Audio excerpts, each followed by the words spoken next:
Good morning, everyone. I'm going to call to order the April 18th, 2022 meeting of the Incarceration Prevention and Reduction Task Force.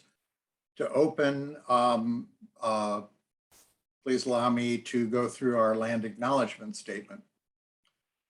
Before we begin, we acknowledge that we are gathered on the traditional and unceded territory of the Lummi, Nooksack, Samish, and Semiahmoo people who have cared for and tended this land since time immemorial. Truth and acknowledgement are critical to building mutual respect and connection across all barriers of heritage and difference. We begin this effort to acknowledge what has been buried by honoring the truth. We pay respect to their elders, past and present. Please take a moment to consider the many legacies of violence, displacement, migration, and settlement that bring us together here today. And please join us in uncovering such truths at any and all public events.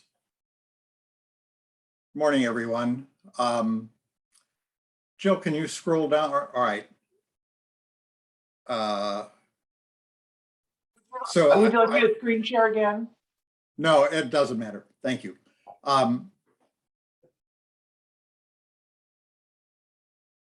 Are you going to put it up or not? Sure, yes, I will. Give me a moment. Okay.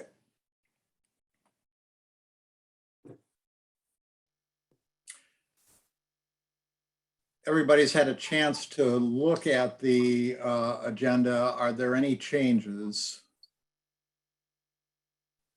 Okay, I have one change to suggest, and that is that the data dissemination proposal, item number 4, which I will talk about, is labeled as an information item.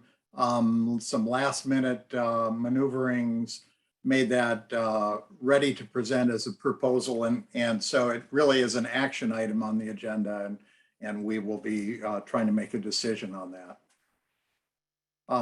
So the first topic on the agenda is an update on the County Council's Justice Project Needs Assessment. And Barry, are you on? I am, Stephen. Good morning. Thank you. Take it away. Sure. Hey, everybody. How's it going? Hope you had a great Easter weekend and Passover and Ramadan. Today, just wanted to go over a little bit of where we are on the Justice Project. We had our second Stakeholder Advisory Committee meeting on April 7th. As you recall, the first meeting was held back in end of January. The topic was just getting kind of people generally up to speed with the history of the jail and kind of the iterations we've gone through to look at a new facility and some of the ballot measures that we've put forward to the public. Then meeting number 2 was about data, criminal justice data. And when we put together a great team led by Caleb Erickson and Dr. Harris from the University of Washington, along with Mike Hilly and Jeremy Morton and Melora Christensen. They all developed a great presentation that had a lot of detail in it about data and the process in which people are processed, and some trends. And we talked about some of the diversion programs and how they're affecting our overall capacity and needs and things in our correction system. So I just wanted to take a second and call on Caleb if he wanted to add anything to that kind of description of meeting number 2. I don't have tons to add. I think it's been a very enlightening process even for folks who've been dealing with the information for a number of months and or years. There's a lot of information that we know that we can get our hands on, and then we know that we can do some good with the information that we have at our grasp.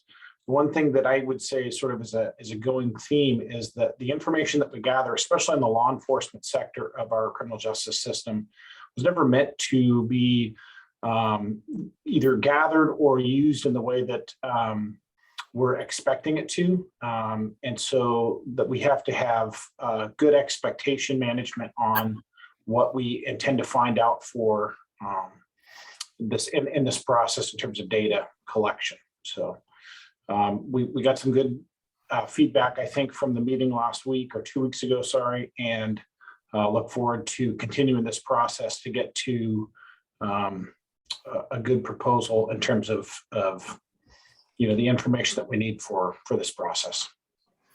Thanks, Caleb.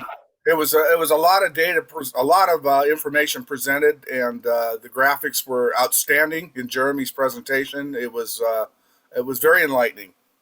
The other thing that's been quite helpful in the last month or so is that the co-chairs of our subcommittees have graciously agreed to meet with individually with the SAC members. We invited them as a collective group to be able to meet with each of those co-chairs, and it was very fruitful. A lot of information was exchanged at a very detailed level, and I think we're going to continue that process. We have actually a meeting tomorrow, which will be the joint meeting of the Law and Justice Committee and the Behavioral Health Subcommittee, and the SAC members will be joining there too. So we're trying to present a lot of opportunities for them to get up to speed as quickly as possible, because there's just a lot of things to consider in this project. It's quite complex, as we all know, and these folks many of them are brand new to the process. So it's been super valuable. I just want to again thank the co-chairs for dedicating that time to that effort. The other thing going on is the next meeting is in June 8th. It'll be the behavioral health gap analysis study. Will be presented by Perry and his team that's working right now. Their working group is working on updating the sequential intercept model to include any changes that have on our inventory of services that has changed or that we feel that we have needs for. So they're working hard on that. And Perry, did you want to just check in at all about that? Thank you, Barry. I would like to. Perry Mowry, Response Systems Division Supervisor, and indeed, our behavioral health gap analysis team is meeting on a weekly basis. Basically, three prongs of what we're after is, as Barry had said, that we're updating the existing sequential intercept model on just programming that is in place and operating since it was updated in 2020. Also, those programs that are existing but need additional resources of one form or another, and then also identifying programs that are not in existence but are needed.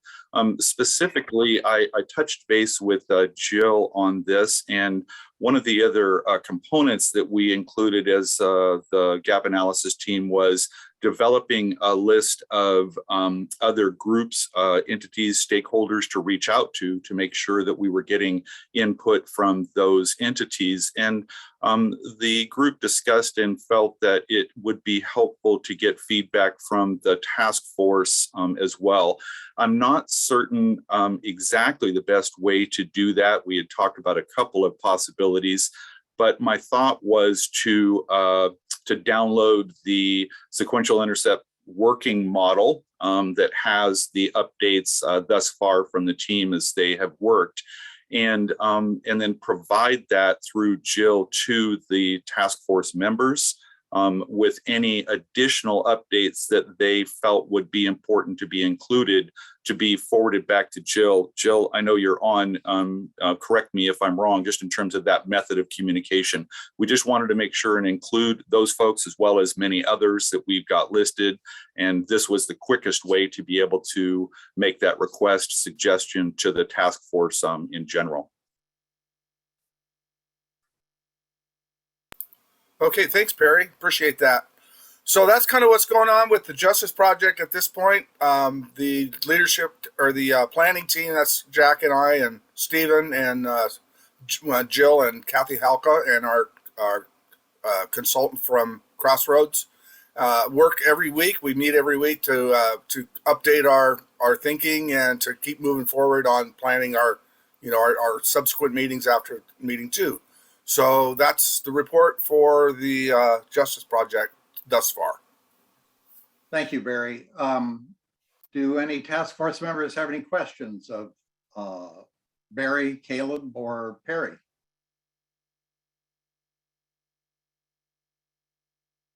Very well. Seeing none, we'll move to the next item of the agenda. Jack, good morning. Jack is going to lead us on a discussion about the role of the task force and its other incarnation, the Law and Justice Council, in the Stakeholder Advisory Committee process. Go ahead, Jack. Yeah, thanks, Stephen. Thanks, everyone. Good to see you.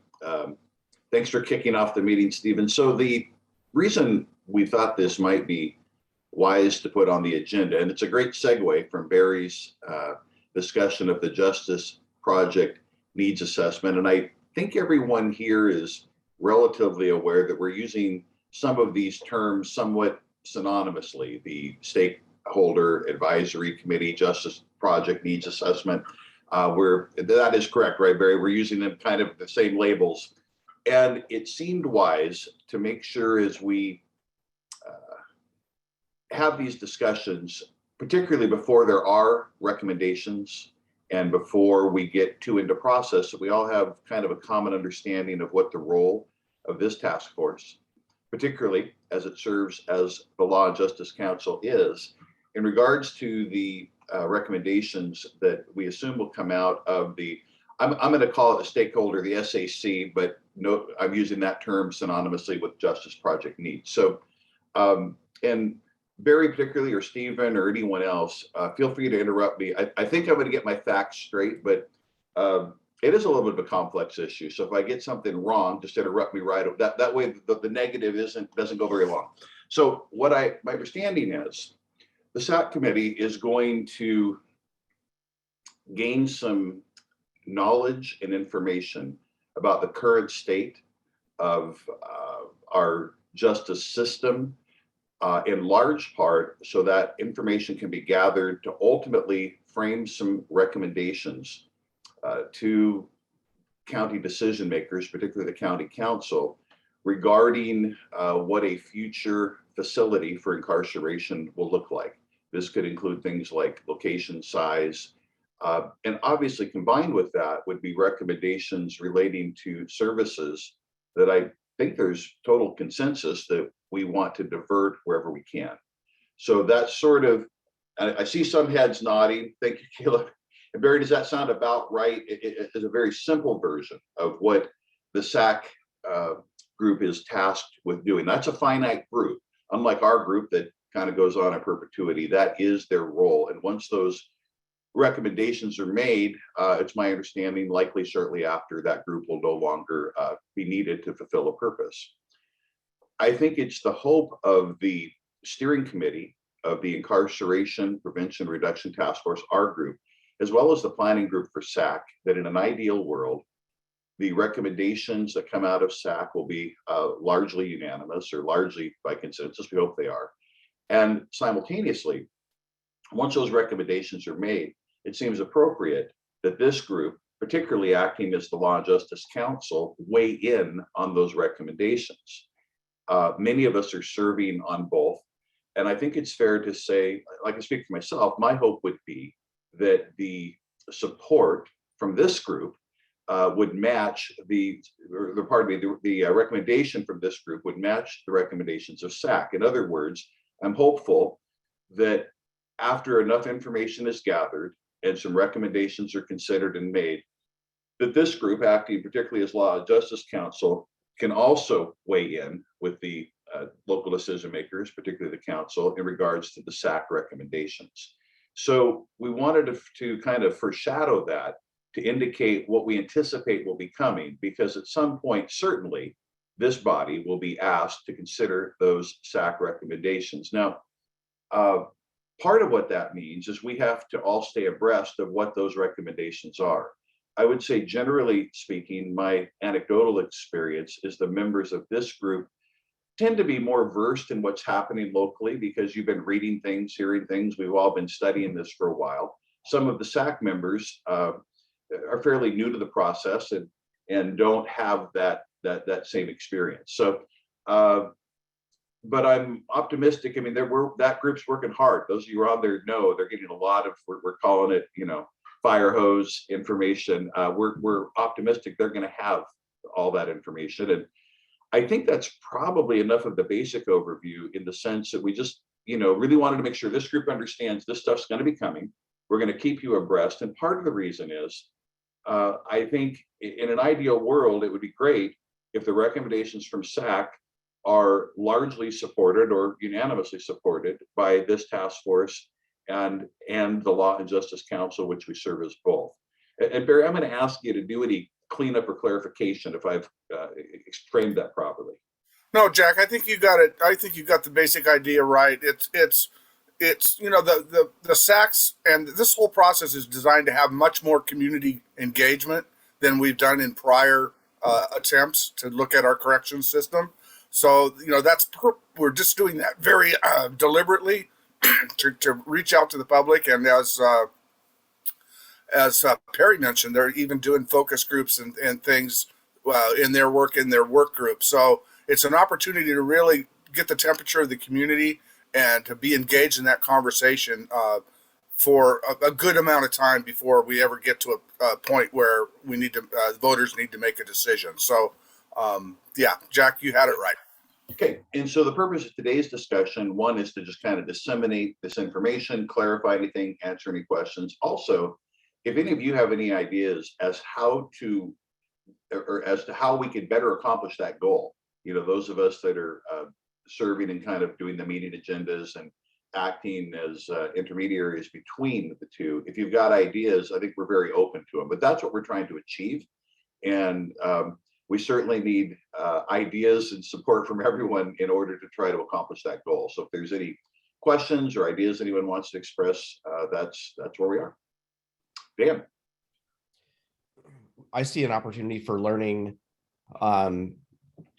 from the SAC members on behavioral health. There's absolutely a huge gap there, in my opinion. And I think there is just in general in the community in terms of, what happens to folks who have behavioral health challenges, whether it's mental health illness or substance use disorder, and they commit a crime. What's the outcome? What happens to them? And I think that needs to get addressed. I am not the expert, Perry. I don't know if you're the person, but that has got to get addressed, in my opinion. And it's stuff that we hear from the community as well. Thank you, Dan. Heather. Forgive me, Jack. Would you mind repeating the question, what you're hoping Yeah, we'll answer today? Yeah, for this discussion, one was if you have any questions about what I said and what Barry mentioned, just to clarify. So any questions, great. But also, if anyone here has any ideas of how we can better accomplish that goal of, as the recommendations emerge. I mean, our basic process now, I think, includes quite a bit of written communication and some oral communication, so that synergy between the groups is there. Like Dan just alluded to, I think he was referring to the gap that we're seeing with awareness. I mean, I think a simple way to express that, Dan, if I'm capturing what you said correctly, is many people in the community, including SAC, including this task force, aren't aware of many of the resources that already exist. And one of the huge challenges as we try to formulate appropriate recommendations is getting people with an understanding of where the gaps are, what we already have, what we're already working on. In other words, it's hard to make a good decision without having common facts that really are facts. And I think that's really where SAC is right now. We're trying to just raise, I don't mean to sound too metaphysical, we're trying to raise the consciousness or increase awareness or have people with a common understanding of where we are as a community. And there is a huge gap. I think all of us encounter that regularly. Does that help, Heather? It does help. And I'd love to share some thoughts, if that's okay. I think the goal, right, is that ultimately something will go to voters that's passable and supported, right? And that's sort of one of the points of making sure we're getting the community input beforehand. And hopefully that community input is shaping whatever comes back. So 3 things I'll say. One is, I do think that what's hard about these government processes is that we get a lot of the opt-in people who have passion or opportunity. There's not as many barriers for them to participate. So if there are ways that we can continue to go to the people and make it really easy to get input, I would encourage us to consider that. I think the jail listening tour was a fantastic model. And even in that, it's still people who see the flyer and say, that's where I want to be tonight. And we're not necessarily hearing from the people who will be voting, but are just never going to come to an event, right? The second thing I'll say is we do have a mountain of former needs assessments and reports on a variety of topics, right? And so I don't want to lose any of that because I think that's valuable. And there are current assessments. One thing that's coming is from the Racial Equity Commission development process. It's probably, we've been told it's the most in-depth qualitative assessment ever done in our community with focus groups. There will be like a huge report. And I think there will be themes that we can crosswalk with what we're trying to do here too. And what if we're thinking about what does our community value and want and will support.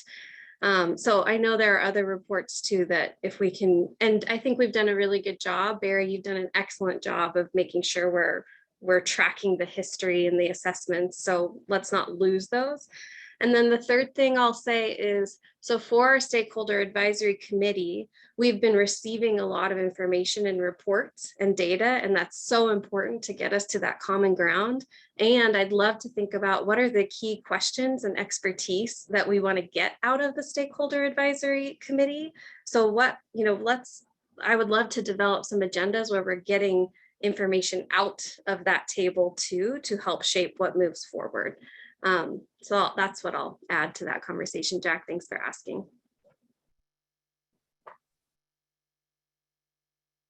Jack, you're muted. Thank you, Stephen. That's going to be like, can you hear me now? 10 years from now, you're muted. Anyway, Heather, thank you so much. I made a note when you said that we propose something that's passable. You're absolutely right. We need that lens. But as you were speaking, yeah, we need something the voters will pass, but ideally, and I'm sure you and I agree on this, we want that to be a byproduct of it being the right thing. So we want both. We want the right thing, and then we want to explain it in a way that it's passable. So the goal is, I think, in part, that we have a better system that makes sense, that inherently people support because it's a good thing, and for that reason, it's passable. Have I got that right? Yeah, I figured we were on the same page on that one. Yeah. But I like that because we have to use the lens, is it passable? But it also has to pass the test, is it the right thing? And that should be why it's passable. Well, at least that's an opinion. I know I'm cherry, so I apologize if I've inserted too much of an opinion there. Stephen and then Arlene. Well, I think I'll pick up the threads both Jack and Heather laid down. I go back to start with the observation Councilmember Hamel made early on in this process about the urgency of this. This is the third time around for reforming our jail facility and building a network of diversion and treatment services around it. And so we need to do this right. And I agree with Jack that we want, as much as possible, consensus between the task force and the Stakeholder Advisory Committee recommendations.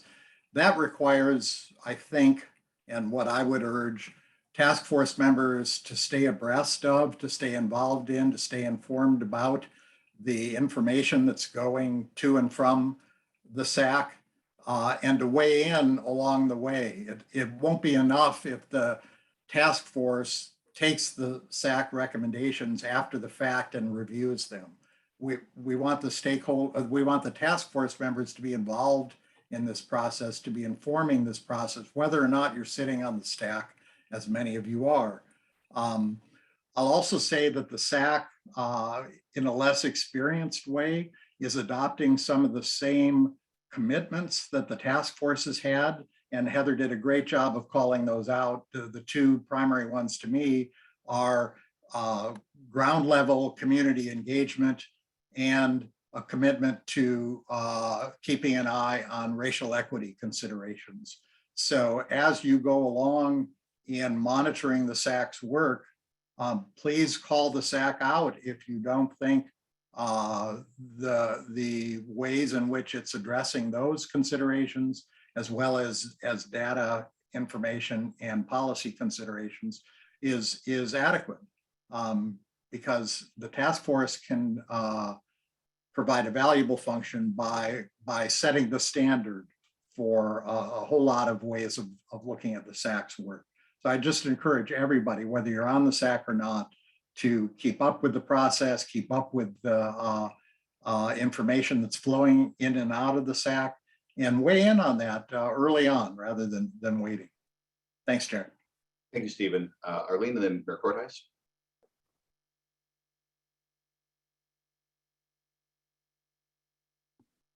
Okay. You talked about what's passable, and that's a really key expression, I think. And it's important to think about, how does it happen that the public comes to an understanding, a good, clear understanding about all the details involved in the bill or the recommendations. And this, to me, is a matter of informing the public, which is a little bit connected to what Heather is talking about. I believe that we were told originally that there were going to be some public events that people could weigh in on. But also I'm thinking, when politicians want to pass bills, they approach the public from every possible route. And so that would include definitely PR and definitely social media. And so a good job needs to be done in that way, even if you use, for example, members of SAC or IPRTF to speak in front of the camera about the reason that they're supporting this ultimate recommendation that we're going to have. Some of the principles that we've learned are very basic. An example of that would be that when people are not treated for their mental illnesses, when they are not able to access care, they get out of control and they commit crimes inadvertently because they're not well, and they continue to repeat committing crimes, so that there's a cycling behavior. So we know this. This is not new information. And so the plugging the gaps has to address something like that. That's just one example of a key issue in filling all the gaps of care.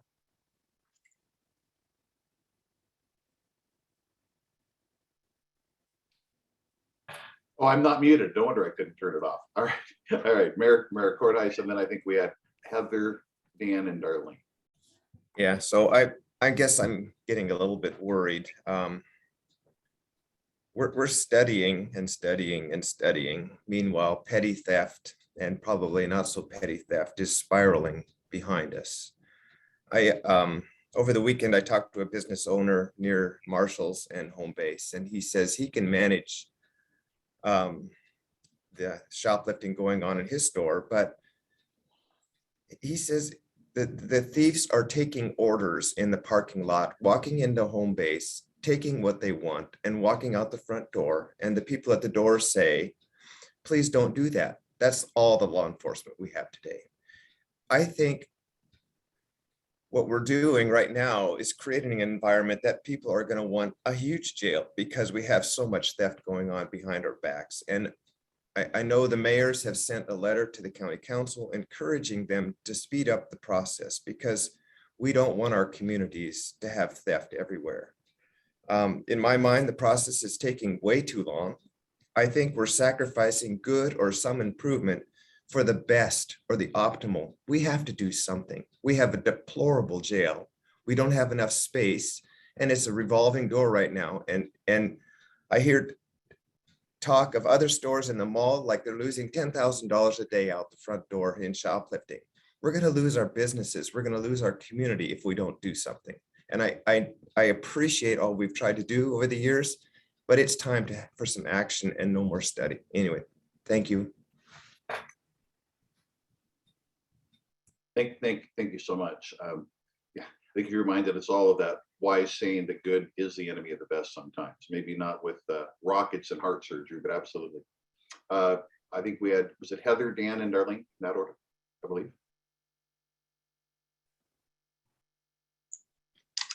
Thank you. Mayor Cortice, I really appreciate your perspective. I do want to add that I think seeing different rising crime rates is really complex, and there are a lot of different drivers. I do think that the income divide and the impacts of the pandemic has been a driver. I also think there are multiple policies. It's not just one thing, right? It's not just a jail or not. It's how different police forces handle diversion and crimes, and it's also the store's policies. And I agree. I think accountability is so important.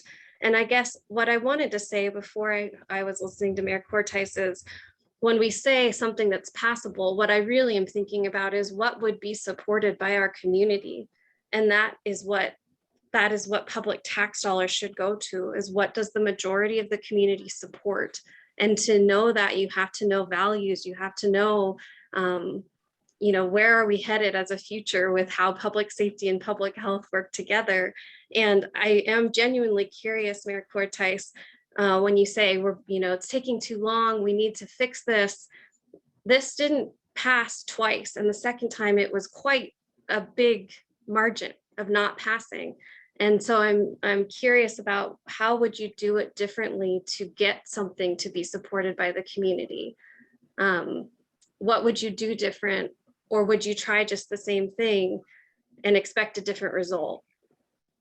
I'm going to go back to Mayor Cortice, and then Dan and Darlene, if it's okay. I'd like Barry to comment on timing, because I have to say, having sat here, the one thing I know about Barry is he's doing his best at this point to get the timing. So I'm going to ask you for some comments on timing as well, Barry, speaking for the current council. Go ahead, Scott.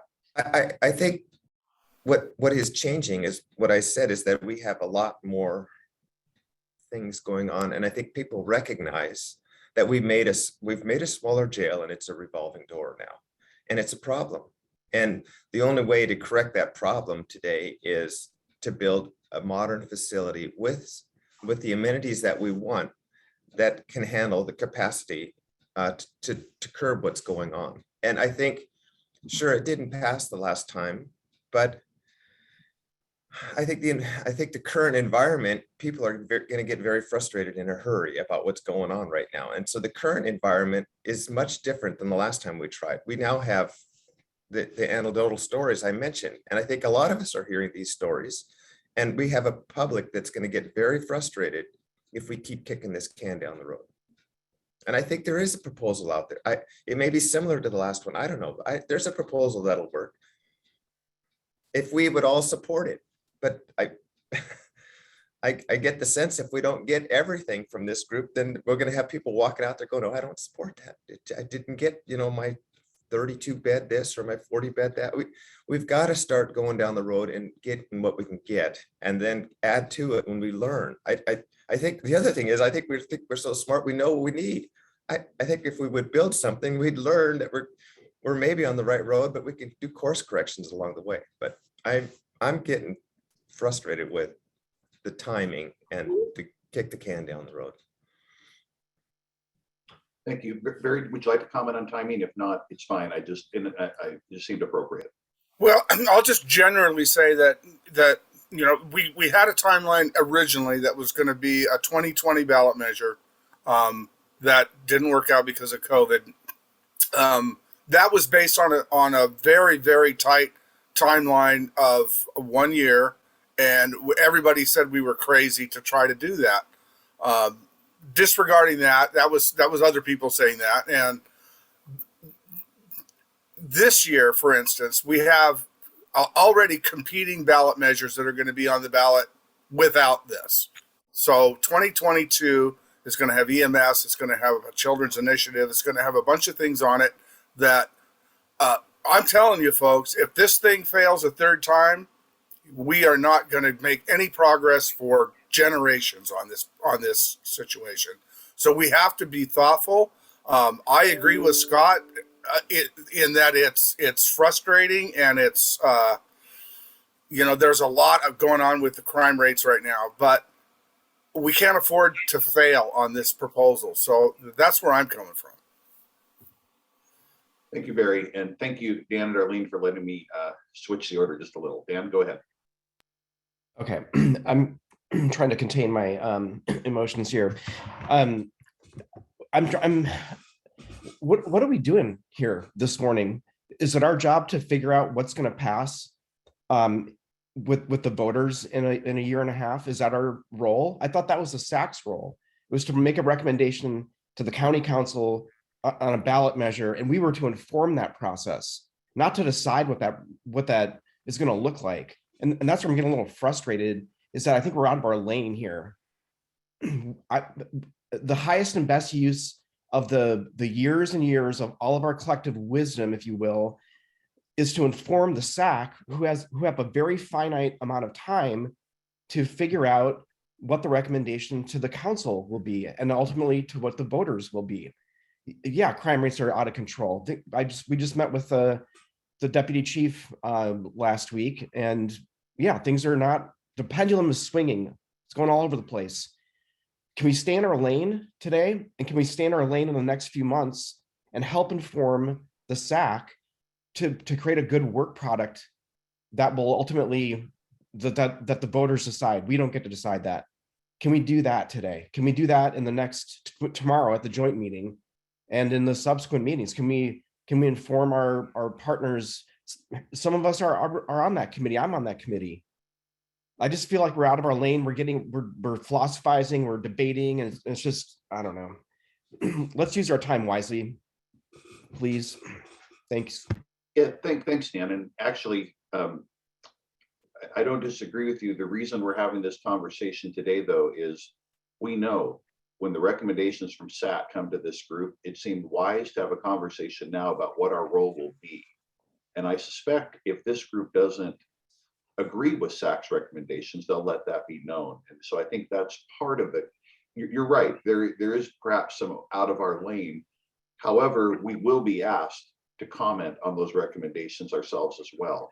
Therefore, I think trying to talk about this a little and have a process now before we see the recommendations will be easier than after the recommendations are made, in my opinion. It's usually easier to talk about the process before you have the recommendations than when the recommendations are on the table and people have strong feelings about them.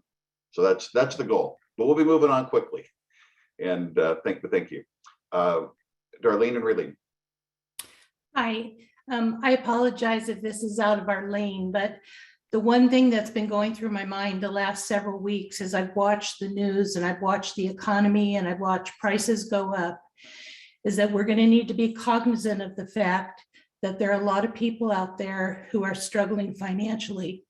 And as our third vote, and maybe our last vote for a while, I think that whatever we recommend, we just need to keep that in mind, that we may not get everything that we would want this jail to have. But I think as the general population that I've spoken to, not necessarily people who would voice their opinions, it is a concern. And so when we come back in November and ask people to support this, I think our messaging is going to have to be very carefully aimed at both the necessity of what we're doing and that it's worth, it's really important that people be able to financially support it. Thank you, Darlene. And if any of you, like me, tend to glance at the Bellingham Herald, many of you know I own a real estate office. It was kind of daunting, the statistics today on what working poor looks like in housing in Whatcom County. So thank you. Raylene? Thank you. I agree with almost everything everybody has been talking about today. The one thing that was brought up before is communication. We want to communicate what the IPTRF is doing as well as the SAC committee. So that's where it kind of splits the lane. Both of us are involved, so we want to make sure that everything we're doing, as well as the SAC committee, is communicated to the public. And I have concerns that Heather raised, is we've got people that are going to be vocal when it comes to voting and on social media. I see a lot of stuff on social media that's very frustrating to me, on people that they're looking for a target. They're blaming the prosecutor for people getting out. They're blaming the judges for not putting people in jail. And I don't think they realize all the work that's being done, the work that we've done as a task force on a whole, things that need to be promoted. So those individuals that are just vocalizing their opinions that might not be educated, we need to reach those people. I agree with Scott. I think waiting much longer is going to have a continued frustration, vigilante justice. I have concerns, but I also see Barry's point of view is we don't want this to fail. So I think communication is key, and however we can get that out accurately and properly. And the work that we've done on the task force being sent over to the SAC committee is going to be beneficial. So I'm repeating a lot of the things that others have said. I really think we need to figure out how to communicate to everybody. I have strong concerns that this isn't going to reach all those that need to be involved in this in order to get this project to go through properly. Thank you. Thank you, Raylene. And thank you and lots of people. It's called Dan, all you doing all these meetings with everyone, trying to get SAC up. I mean, there's a lot of people spending a lot of time. I see the county executive and deputy executive on. There's a lot of people putting a lot of effort in this. And before we close this up, I've done a lot of volunteer stuff. I don't think I've ever seen any county elected official work harder everywhere than I'm seeing Barry at every meeting. He's at every meeting. He's at every single meeting. He's going out to lunch with people. He's doing, it reminds me of Walt Disney was noted for, he said he was like a little bumblebee. That was his job. He just went to everybody's thing. Barry is doing that for this process. And I really appreciate that. Stephen too. Of the three, I'm the slackest of being at everything, but Barry and Stephen are really at everything. And before we move on, I see Executive Sadhu's hands up and Mayor Cordice. Yeah, I just want to say one thing. Perfect is enemy of good. Let's do good things. We'll become perfect over time. And that's what has been happening for the last several years. You're looking for perfect solutions. There are no perfect solutions. There are always good solutions. And let's not lose good solutions, and let's do it. Thank you. Thank you. Yeah, just two more comments. First of all, I want to see something pass. Another problem is going to be sticker shock, because the last one was 120 million. And if we build something even similar or close to it, it's going to be significantly more. And so we've got to answer to the taxpayers on that one as well. And then I think I've been on this committee for quite a while now, but our name, the Incarceration Prevention and Reduction Task Force, our name in and of itself is the experiment we're doing right now. And in some respects, we're seeing results of less incarceration and less and trying the prevention part we would love to do. And I've heard in committee meetings, when people are given the option, if they're mentally ill, they don't take the options unless there's a stick to make them take it. And so that's the frustration is, I think we think the people will do the right thing when we give them options for mental health care or other things, but I'm beginning to hear they don't want to do the right thing. And so now we're chasing ourselves with these problems. And I think the community is starting to see some of the results. Anyway, thank you again. Thank you, Mayor Cordice. Thank you, everyone. And before I turn things back to Stephen, I want to acknowledge that Prosecutor Ritchie couldn't be here, and thank you, Louise Trapp, for being here and representing the prosecutor's office. We appreciate you being here today. Thank you. Stephen? Now I get to tell you, you're muted.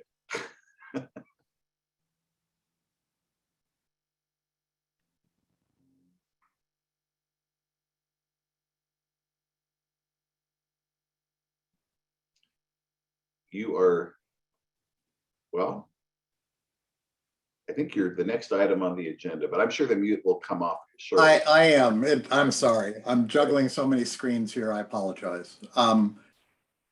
So thank you, everybody, for that discussion. The next item on the agenda, as I said, is an action item. It comes recommended by the steering committee, and it ties back to the earlier agenda items before our discussion, and particularly the update from Barry and the comments from Caleb and Perry. The basis for this proposal is the recognition that there actually is more data floating around than we've really acknowledged in the past. It's not shared very much.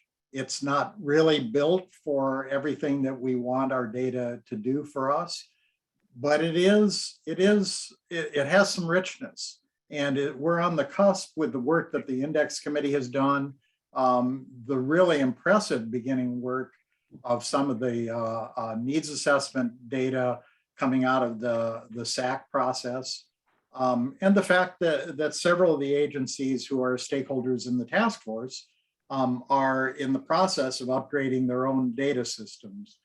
What we don't have is any access by the task force to the data that does exist, any ability to utilize that in our own thought processes and recommendations to the council. And any way to use data that we have to sort of assess whether our work is really being effective. We're making sort of best practices choices where we can, but we know that best practices, one jurisdiction might not pan out quite as positively in another jurisdiction. So it's important for us to track the results of work that we actually do. So this is a proposal to assemble a selected but fairly comprehensive list of the data reports that are being generated. We're not trying to create new work for anybody who's already very busy. Assemble those reports, disseminate them on a regular basis to the steering committee, and as originally formulated, to people on the task force who want to opt in. We didn't want to load everybody's mailbox by default, inbox by default. And also then to arrange to have these data reports posted publicly on the task force website. You can see the proposal in the middle of the first page of the document. You can see some of the implementation steps. And the other thing that this proposal did in a very rudimentary way was really the first time to try to lay out an assessment of the proposal in the format that the Racial Equity Toolkit calls on us to do by addressing certain questions and seeing whether or not the answers to those questions really support the proposal. So this is coming to you from the steering committee. There were some late suggestions that perhaps this should go to everybody automatically on the task force. So we might want to do some tweaking on the proposal, but I will present that to the task force now for discussion, possible motion, possible amendments, and any debate we want to have on it. Comments for anyone?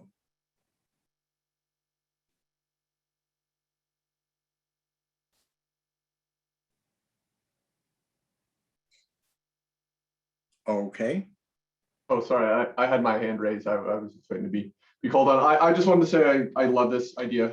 For anybody to really make an informed decision, you really have to have the data. We might sit here and think we know some of the issues going on or some of the ways to solve it. But if you don't have the data to back it up, how do you really know what's being effective and what's working, what's not working? So no, I love this. Great, thank you, Brian. I'm sorry I didn't see your hand up earlier. Any other comments? Caleb, you want to say anything about this? Some of the implementation will fall on your shoulders necessarily. Yeah, I'm just interested in getting as much information as possible into the hands of people who are interested in the information. So I'm behind it. I'm ready for it. Just let me know what next steps people want to see, and I will start going in a direction. Thank you. Dan. Yeah, I think it's probably a question for Caleb. To what extent do you see working with the Racial Equity Commission and exchanging data with them? Yeah, to whatever extent is possible. The information that we try to gather, again, this kind of ties back to my original comment, recognizing that, and I think Councilmember Hamel, you were involved in the presentation last week. So the understanding that overall in our criminal justice system, we do not gather information from a statistical or there's really no actual on-purpose gathering of demographic information for everybody that is interacting with the criminal justice system, meaning complainants, victims, other contexts aren't always given accurate pictures in terms of their representation across racial lines.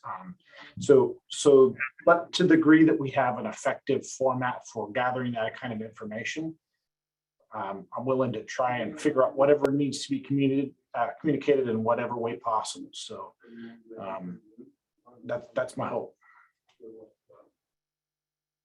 Thank you, Caleb. Chief Tank. Yes, and good morning.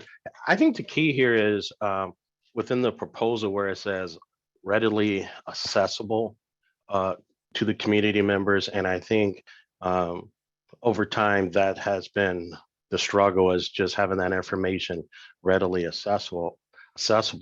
But I also think as we go forward and formulate this, that we also have to reach out to the different law enforcement agencies throughout the region to explain this, because a lot of information is accessible, some information isn't. Of course, it has to be within the law, but I think as we go forward that we need to educate our different law enforcement partners about this, and not just within this particular task force. Thank you. Thank you. Caleb, you have your hand up. Yeah, so thank you, Chief, for that. I think one of the hopes that we have in this process is, in addition to having information available on the task force website, having information available on, say, the county's website and or any other municipal partners that want to have information displayed. I've already begun talks with our IT department to get some graphical displays. I believe it was Heather that mentioned some websites in other jurisdictions throughout the nation that have sort of ready statistics that can be useful for giving a snapshot or ongoing picture of what's going on in our jail facility. And we think that that's a great model. So we took careful notes during that discussion during the presentation, and have already begun discussions of what that would look like in our community. So having information that is accessible through websites and other media sources like that.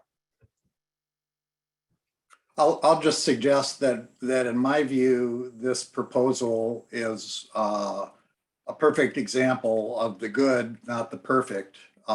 It's the beginning of starting to collect and disseminate and make visible and transparent to the public some of the data that we have. The data won't be perfect. The dissemination won't be perfect. The transparency won't be perfect, but it will be there for us to look at and make improvements in, to share more widely as well. Mayor Cortes. With that good statement, I will make a motion that we approve this proposal. Thank you. Is there a second for that? Second. Second. I'm sorry, I heard Dan, I guess. It's been moved and seconded to adopt the data dissemination proposal. Is there further discussion on the motion? Seeing none, I'll ask for those in favor to give some verbal or visual affirmation. Thumbs up. Aye. Aye. Aye. I, Anyone opposed? Nay. Thumbs down. Excuse me, Stephen, for the record, we need an audio response. For anyone opposed to the motion, can you please say that you're opposed? Thank you, Jill. Unmute yourself and say that you're opposed. Thank All you. right. And the same for anyone who's abstaining. Thank you, everyone. Thanks, everyone. Jason and someone else, I saw your hand up and you know, I blew right through that, and I'm sorry. Do you want to make a comment? Oh no, you're okay. I was actually just voting. I think I Okay, raised the wrong okay. type of. All right, that wasn't a hand, that was a thumb. Good. Okay. I don't have the agenda right in front of me, so Jack, are you prepared to take the next subject? Can't remember what it is. it's Jill. Oh, it's Jill. We're the 2022 annual report to the county council and county executive. And it's my understanding Jill is going to give us an update and overview on this. Is that correct, Jill? Thank you, Jack. Just a brief request. The outline for the 2022 annual report to the council and executive is in your packet beginning on page 4. You can see there a list of items that we'll be creating a narrative around. Because so many of our group here is working with the SAC and busy with that, I think the intent is to keep the report a little simpler this year than we have seen in past years. So if there's anything that you would like included on that report or that you would like to contribute to that is not on the list showing in your packet, please let me know. That's it. Thank you.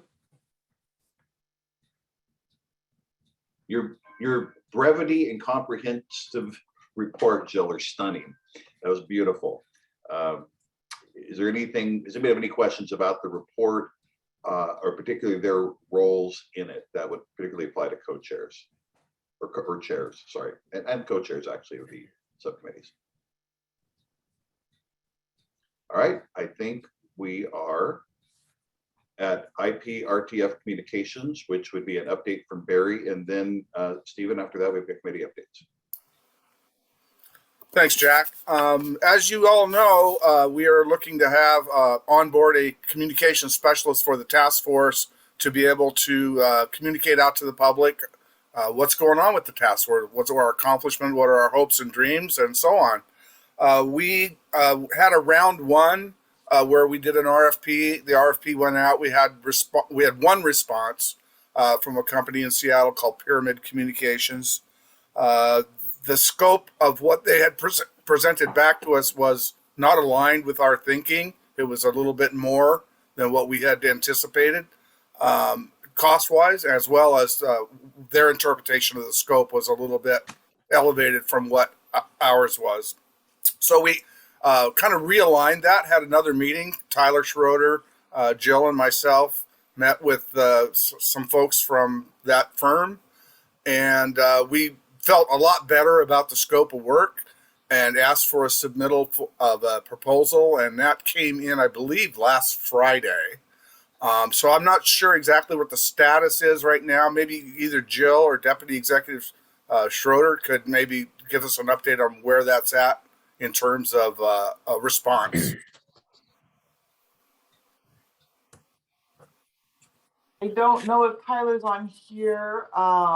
I can say that I worked up a draft budget supplemental request, and I'll be working with Tawny to develop a draft contract over the next couple weeks. Okay, so the point of, sounds like the point of which we were at is looking at a draft contract that would go before the council, and then a budget supplemental to go along with that. So that's basically where we are, and any questions, would be happy to take it. Arlene? You're muted.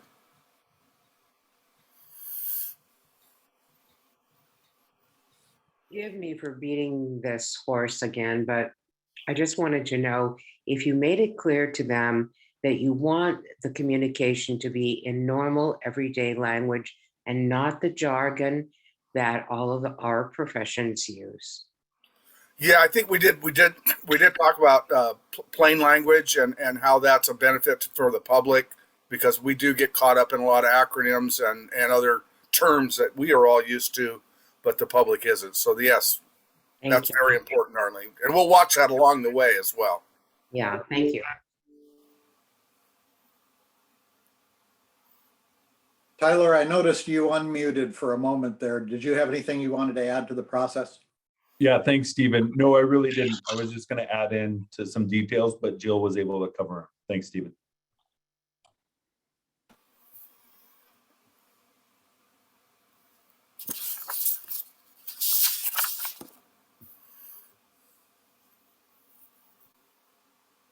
Okay, I don't see any further discussion on this. All right, so Stephen, I'm going to turn it over to you for, I don't have this, have any of our committees, I think we do have some reports on these, but I know some haven't met. Okay, so what we have on the agenda is only the steering committee, which would turn it back to Barry. But before I do that, I don't recall, Jill, are there any other committee meetings that we've had since the last task force meeting? No. Okay, thank you. Well, Barry, let me toss the ball back to you to report on the steering committee meeting. Okay, thanks, Stephen. We've actually, as usual, we've covered most of the things already on our agenda today that we talked about at the steering committee. There was one other that we had a pretty detailed discussion. That was our GARE implementation strategy. And basically, Stephen and Jill and Mike Parker had met to discuss a strategy for that. And they kind of came back with 4 basic bullet points of ideas. One was the creation of a county committee for GARE implementation, events that would trigger the use of the GARE framework, engagement with the Racial Equity Commission, which we've mentioned here today several times.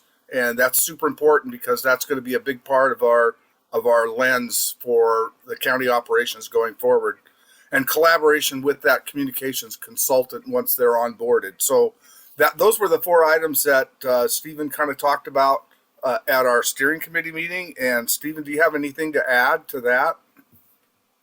The only thing I'll add is we were also looking for some sort of framework, and we have been calling it a form that the task force would use, somewhat akin to the response to the questions that were appended to the data dissemination proposal we just adopted. So some way that we could document and record a sort of a thorough assessment of the racial equity toolkit questions as we made our decisions. And those would be available to the public as well, so they could track whether they thought we were adequately addressing racial equity via the toolkit. Now, what that will look like and how much work that will add to our process, we don't know. What form it will take, we don't have a recommendation yet, but that's another, the other piece of our discussion.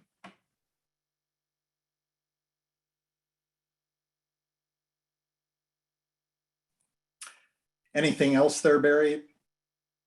No, I just noticed that Dan had his hand raised. Oh, I'm sorry, Dan.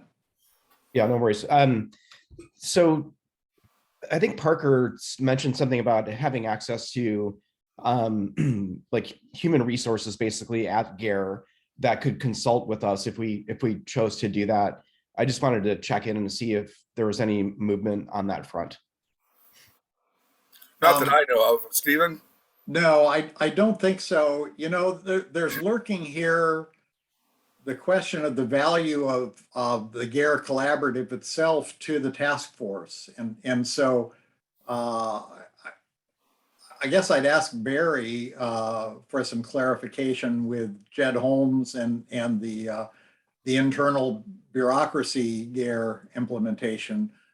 How readily do we have, as a board and commission, access to the resources of GARE? That would be one of them, Dan. And I think to the extent that they are available to us, we should make voracious use of them.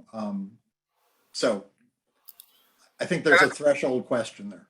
Yeah, and I know the one thing we talked about in regard to what you're just mentioning, Stephen, that's the use of GARE resources from them, was that it appeared that people would need to have a county email address to be able to qualify to work on our behalf, the county's behalf, with GARE. So that's something that is maybe a barrier, especially when we're talking about boards and commissions who may not, or many of those members would not have a county email address. So it would be up to staff to run that through that lens. So that there's some open questions there, I think.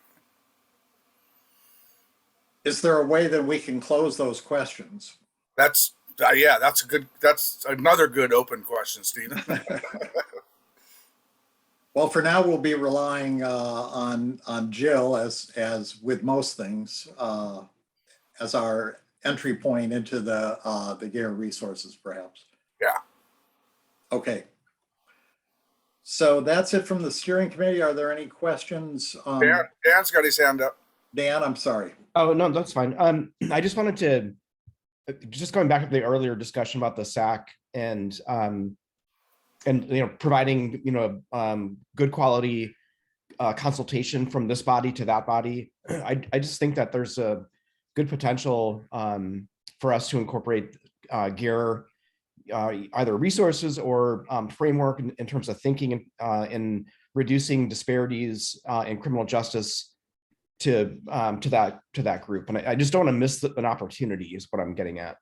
So if we're able to really maximize that kind of framework thinking in our process and then telegraph that out to the SAC, I think we'll just be in a better position for what their work product ends up looking like, or their recommendations. That's where I'm going with that. Couldn't agree with you more. I think we've begun flagging that for the SAC, and that's a multi-step process along the way.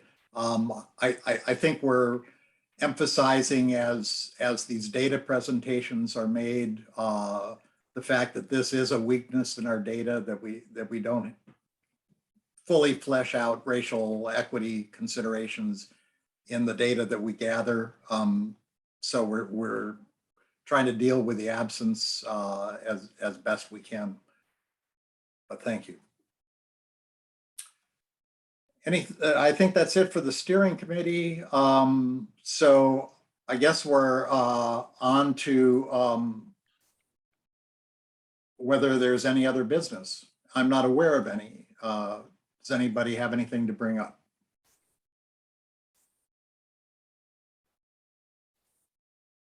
Oh, okay. Then Jill, I think we're to public comment.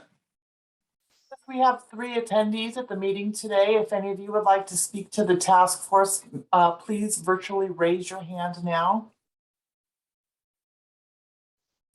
And no hands are raised. All right, everybody. Well, thank you for a lively discussion. There's some important work going on, and thank you for all who are involved in that or are advising us on that. On Jack's behalf, as well as my own, I'll thank you for being here this morning, and we'll see you next time. Thanks, everyone.